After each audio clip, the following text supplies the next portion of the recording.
sistemi korruptuar për cilin dëgjojmë çdo ditë e prova po bëhen publike çdo ditë, nuk është i kufizuar vetëm në infrastrukturë në rrugë, as teknologji, informacioni në energji.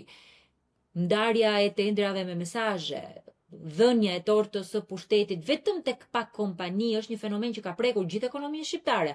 Është një fenomen që është sot duke pothuajse dështuar dhe dy sektorë të cilët janë në krye të prodhimeve Made in Albania, bujqësinë dhe prodhimin fason.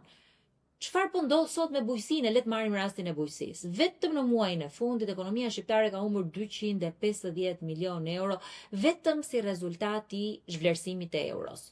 Është një humbje e jashtëzakonshme për bujqësinë, e cila nga 20% e produktit brendshëm bruto sot ka shkuar në 15%. E kjo nuk erdhi brenda ditës.